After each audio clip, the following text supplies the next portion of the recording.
Kikay, nakikipag-iwalay na ako. Ano, Aaron? Ano yung sinabi mo? Kikay, totoo yung sinabi ko.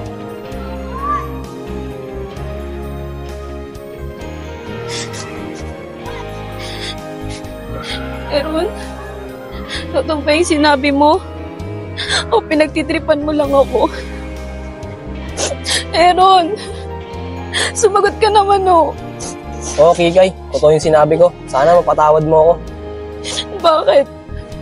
Anong dahilan? Wala naman akong kasalanan, ah. Tsaka mahal na mahal kita. Kikay, wala kang kasalanan. Ako may malaking kasalanan sa'yo. Aaron, hindi kita maintindihan. Diretsuhin mo naman ako. Ano bang nagawa mo kasalanan sa akin? Kikay, nabuntis ko kasi yung ex ko. Kung hindi ko siya papanagutan, ilalay niya sa akin yung bata. Ano, Aaron? So, ang tagal mo na pala akong niloloko. At saka hindi mo talaga ako mahal. Kikay, ang totoo talaga nan, makipag-iwalay ako sa kanya ng dahil sa'yo. Pero hindi ko naman alam na nabuntis ko pala siya. Aaron, tatanggapin ko kahit may anak ka sa ex mo. Basta akong pipiliin mo. Diba sabi mo nga, nakipag-iwalay ka sa kanya para sa akin. Kikay, mahal kita. Pero pasensya ka na talaga. Pipiliin ko kasi yung ex ko. Kasi magkakaanak na kami. Sige, Aaron. Kung ayan ang gusto mo, tatanggapin ko. Sana maging masaya kayo. At sa magiging anak niyo. Nandito ko, umiibig sa'yo. Kahit na nagdurugo ang puso. Kung sakaling iwanan ka niya. Tin, nakuha mo ba yung cellphone mo kahapon?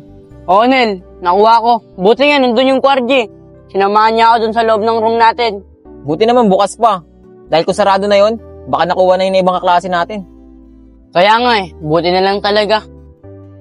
Nel, baka magalit sa atin si Kim dahil hindi natin siya inintay doon sa pinaghihintayan natin sa kanila.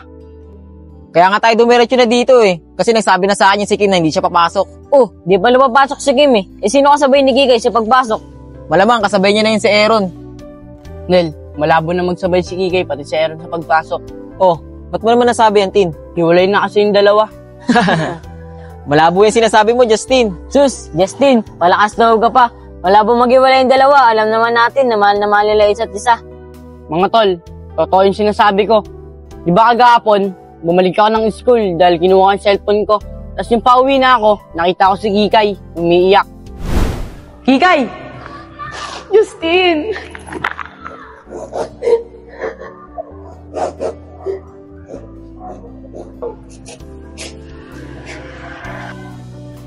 Okay, Kay, ba't ka umiiyak? Anong nangyari sa'yo? Justin, nakipag-iwalay na sa akin si Aaron. Ano, Kikay? Ba't niya ginawa yun? Anong dahilan niya? Nabuntis niya daw yung ex niya. At kailangan niya daw panagutan. Baka hindi niya ex yun. Baka jowa niya yun. At pinagsabay niya lang kayong dalawa. Hindi, Justin. Ex niya talaga yun. Iniwan niya yun para sa akin. Kaso nga nabuntis niya. Kaya tuluyan na kami naghiwalay. Kikay, huwag ka na mag-alala. Nandito naman akong kaibigan mo. Okay lang yan. Huwag ka nang umiyak. Tignan mo, mapangit ko. Salamat, Justin, ha. Pero ang sakit talaga ng ginawa niya sa akin. Tara na, Kikay. Hatid na kita sa bahay mo. Bukas pumasok ka. Papasahin kita. Tara na.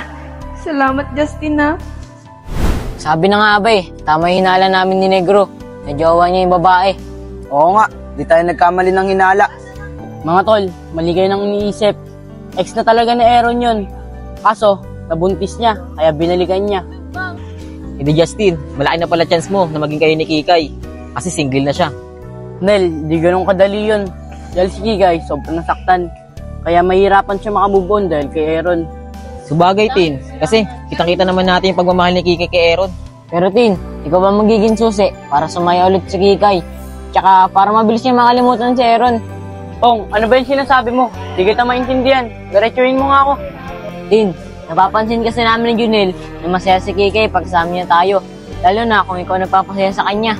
Sige pong, pipilitin ko mapasaya si Kikay para makalimutan niya agad si Aaron. Oo nga, Tin. Kaya mo yan. Aaron? Aaron? O Dong, ikaw pala yan. Naglalaba ako eh. O Ron, di ka papasok. Dong, di na ako mag-aaral. Tatrabaho na kasi ako eh. Tayo kasi yung trabaho namin. Ano Ron, di ka na mag-aaral. Sayang naman, graduating na tayo. Di mo pa tinapos bago ka magtrabaho. Dong, di ko nga pala nasabi sa'yo.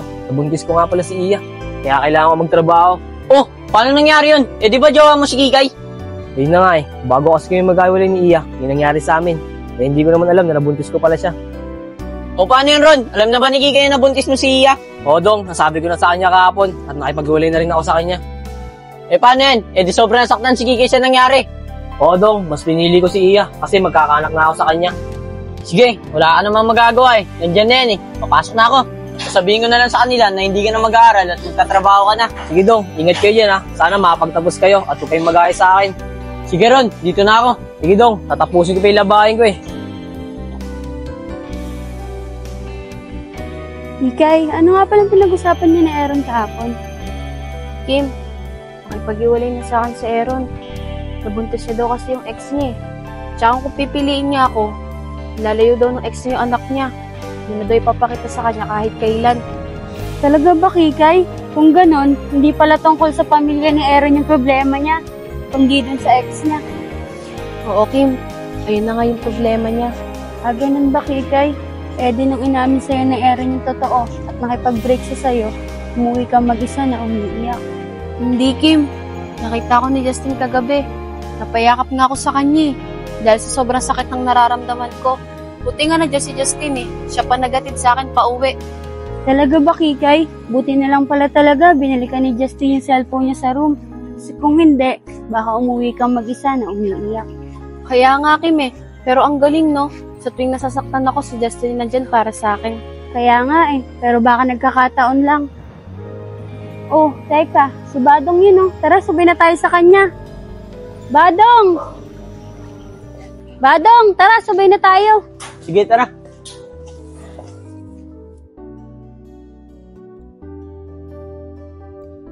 Onel, ayun pala si Laki mo. Sabi mo hindi siya papasok. Sabi niya, hindi daw siya papasok eh. Baka nagdalawang isip.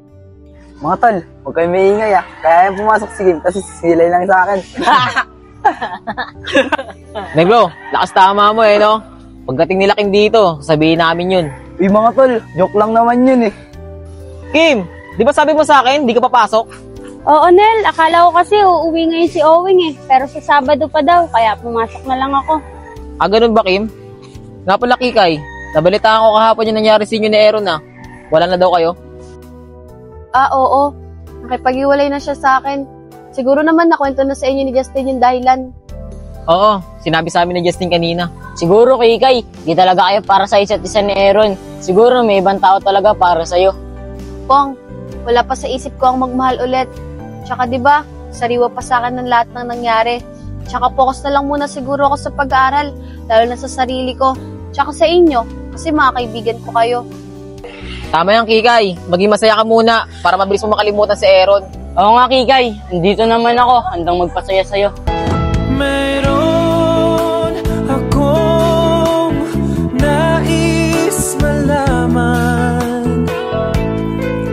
Maaari bang magtanong? Sana all, mahal. Justin, salamat nga pala kagabi dahil andun ka nung oras na umiiyak ako. Wala yung Kikay. Buti nga naiwanan ko yung cellphone ko eh. Kung hindi, umiiyak ka sana mag-isa. Salamat talaga sa'yo, Justin kasi nabuhos ko lahat ng luha ko sa'yo, kahit nakakahiya. Ano ka ba Kikay? Wala yun, basta ikaw. Mahal kita eh. Alam mo bang matagal na kitang iniibig? Matagal na akong naghihintay. Ano, Justin? Mahal mo ako? Oo naman Kikay, mahal kita kasi magkaibigan tayo eh. Kayo rin, Justin. Mahal ko rin kayo kasi mga kaibigan ko kayo eh. Tara na, pumasok na tayo. Anong oras na eh? Justin, Dapat di mo sinabi na kaibigan eh. Dapat tinotoo mo na. Nel, di ba nga sabi niya kanina, mahal niya daw tayo bilang kaibigan. Baka nga tingin sa akin nun, kaibigan lang. Tara na, pasok na tayo. Tara na.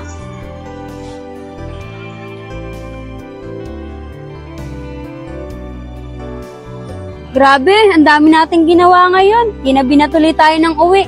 Kaya nga, Kim eh. Graduating na kasi tayo, kaya ang dami na nating gagawin. Kaya yung pagtambay-tambay natin, baka madalas na lang yun. Kaya nga eh. Tara, umuwi na tayo. Pagod din ako ngayon eh. Tara.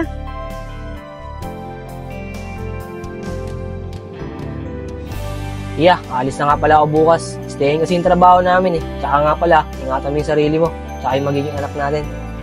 Aaron, di ba pwedeng mag-uwian ka na lang? Iya, ang layo kasi talaga ng papasukan namin trabaho dun eh. Kaya kailangan talaga namin mag-stay. Sige, Aaron. Basta linggo-linggo ka umuwi ah. Oo naman, Iya. Uwi ako linggo-linggo. Para lahat ng sahod ko, may bigay ko sa'yo. Salamat, Aaron ah. Kasi nagpakalalaki ka sa magiging anak mo. Oo naman, Iya. Binuo natin yan. Kaya kailangan panindigan ko yan. Tara, Aaron, dun muna tayo sa kwarto.